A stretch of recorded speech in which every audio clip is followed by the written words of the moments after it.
أعوذ بالله من الشيطان الرجيم. بسم الله الرحمن الرحيم.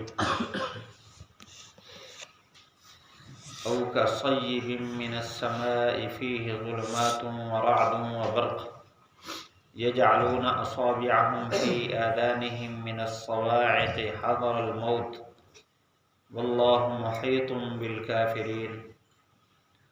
يكاد البرق يخطف أبصارهم كلما أضاء لهم مشوا فيه وإذا أظلم عليهم قاموا ولو شاء الله لذهب بسمعهم وأبصارهم إن الله على كل شيء قدير. یا ان کی منافقین کی مثال آسمان سے برسنے والی زوردار بارش کی طرح ہے جس میں اندھیرے ہوں اور گرج ہو اور چمک ہو، تو اپنی انگلیوں کو کانوں میں ڈالتے ہیں کڑک کے خوف سے، موت کے ڈر سے۔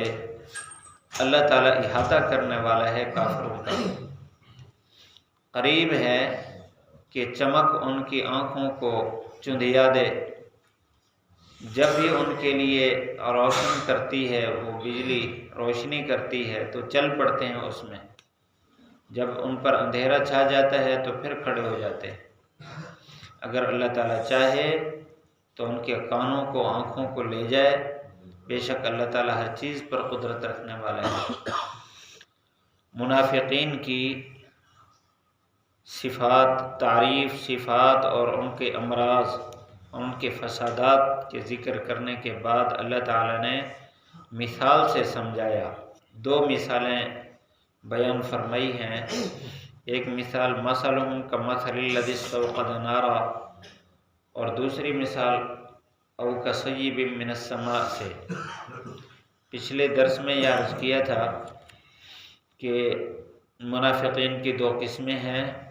ایک وہ جو پکے کافر ہیں، ان کے دل میں کفر جمع ہوا ہے، کبھی ان کا اسلام میں داخل ہونے کا ارادہ نہیں ہوا، ظاہری طور پر اپنے آپ کو مسلمان ظاہر کرتے ہیں، نماز، روزہ اور اسی طرح غزوات میں شریک ہونا اور مجلس میں حاضر ہو کر کان لگا کر بیٹھنے کی صورت بنا لینا، یہ سارے وہ اختیار کرتے تھے، لیکن ایمان ان کے دل میں جگہ نہیں پاتا تھا، ان کا ارادہ ہی نہیں تھا۔ اللہ تعالیٰ نے پہلی مثال ان کی بیان فرمائی، صم بکم عمی، یہ آخر میں ایک فیصلہ سنا دیا کہ یہ لوگ بہرے ہیں، گونگے ہیں، اندھے ہیں، یہ اسلام ایمان کی طرف نہیں لوٹیں گے۔ اب دوسری مثال دی ہے دوسرے درجے کے منافقین کی، جو کچے منافق ہیں۔ مطلب یہ ہے کہ ان کے دل میں کبھی کبھی قرآن مجید کی آیات کا اثر ہوتا ہے اور کبھی وعیدات سن کر دل میں خوف پیدا ہوتا ہے کہ ہم ایمان میں داخل ہو جائیں، لیکن بس سوچتے ہی رہتے ہیں، پکے ایمان میں کبھی داخل نہیں ہوئے۔ تو ان کی مثال دی، فرمایا او کصیب من السماء، یا ان کی مثال ایسے ہے جیسے آسمان سے برسنے والی زوردار بارش۔ صیب بادل کو بھی کہتے ہیں، صیب زوردار بارش کو بھی کہتے ہیں۔ مراد یہاں زوردار بارش ہے، اس لیے کہ یہاں زوردار بارش کو قرآن سے تعبیر فرمایا، قرآن کو تشبیہ دی ہے زوردار بارش کی طرح۔ جس طرح زوردار بارش آسمان سے جب اترتی ہے تو جو چاہے اس کو بھی پہنچتی ہے، جو نہ چاہے اس کو بھی پہنچتی ہے، سب کو تر کرتی ہے۔ اسی طرح قرآن مجید آسمان سے اتر رہا ہے تو یہ جو چاہے اس کو بھی پہنچتا ہے، یہ قرآن جو نہ چاہے اس کو بھی پہنچتا ہے۔ آگے الگ بات ہے کہ اس سے کوئی نفع حاصل کرے یا نہ کرے۔ فرمایا ان کی مثال ایسے جیسے زوردار بارش، ایک تمثیل بیان کی، ایک نقشہ بیان فرمایا کہ زوردار بارش ہو، رات کا وقت ہو، فیہ ظلمات، جمع کا صیغہ بولا کہ اس میں کئی اندھیرے ہوں۔ ایک اندھیرا ہے رات کا، دوسرا اندھیرا ہے بادل کا، اور اسی طرح تیسرا اندھیرا یہ کہ وہ حالات ایسے ہیں اس میں آبادی کی کوئی صورت نہیں ہے، تو یوں کئی سارے اندھیرے جمع ہو گئے، یا بادل پر بادل اتنا ہے کہ ہر بادل کا ایک اندھیرا ہوتا ہے، تو کئی سارے بادل ایک دوسرے کے اوپر ہیں، پھر رات کا اندھیرا ہے، تو یوں کئی اندھیرے جمع ہو گئے۔ اب اس میں ورعد و برق، گرج بھی ہے، چمک بھی ہے۔ ایک آدمی مسافر سفر کر رہا ہو رات کے کسی پہر میں، اور راستے میں جہاں اس کا ٹھکانہ بھی کوئی نہ ہو، اور قرب اور جوار میں آبادی بھی کوئی نہ ہو، اور اندھیروں پر اندھیرے جمع ہو جائے، وہاں ایک گرج اور چمک بھی شروع ہو جائے، تو اس وقت خوف و ہراس کی ایک خاص کیفیت ہوتی ہے، آدمی جلدی اپنے ٹھکانے کو پہنچنے کی تمنا رکھتا ہے، خواہش رکھتا ہے۔ تو فرمایا ان کی مثال ایسے ہے۔ اب وہاں کیا کرتے ہیں؟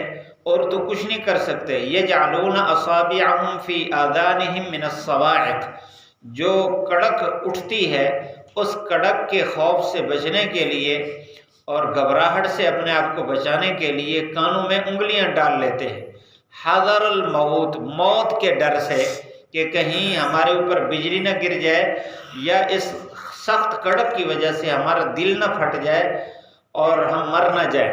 واللہ محیط بالکافرین، فرمایا اللہ تعالیٰ کافروں کا خوب احاطہ کر رہا ہے۔ جس طرح یہ بادل نے اور گرج اور چمک نے اس آدمی کو اپنے اندر گھیر رکھا ہے، تو اسی طرح اللہ تعالیٰ نے بھی اپنی قدرت سے بندے کو گھیر رکھا ہے۔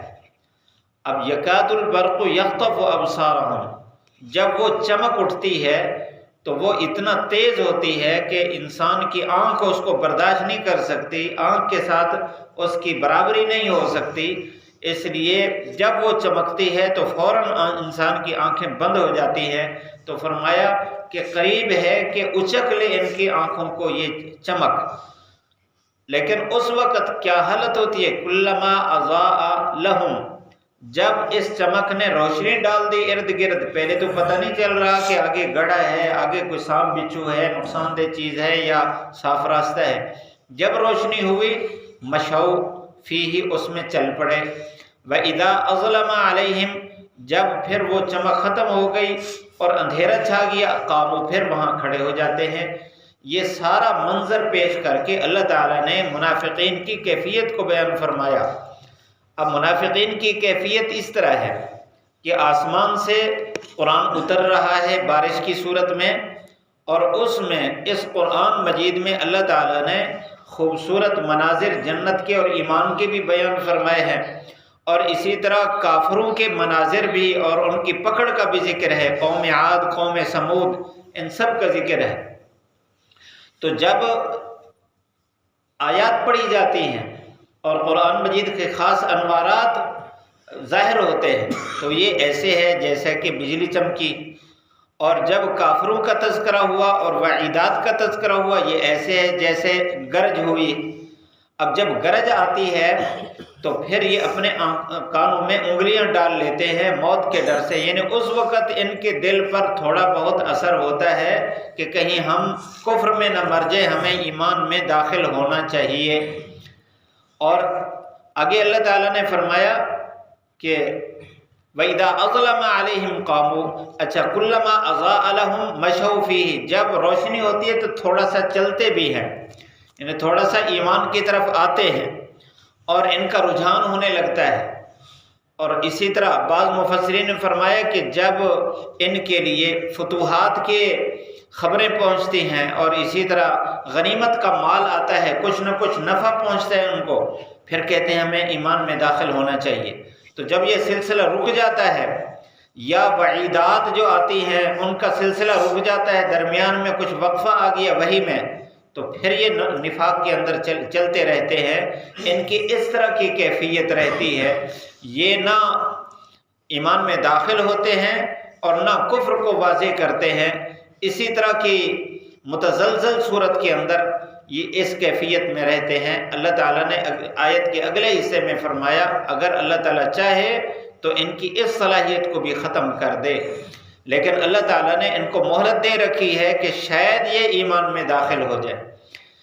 مزید اس میں مفسرین نے تشبیہات کی تشریح کی ہے، انشاءاللہ کل کے درس میں عرض کی جائے گی۔ اللہ تعالی ہمیں کامل ایمان نصیب فرمائے اور ہر طرح کے نفاق سے اللہ تعالی محفوظ فرمائے۔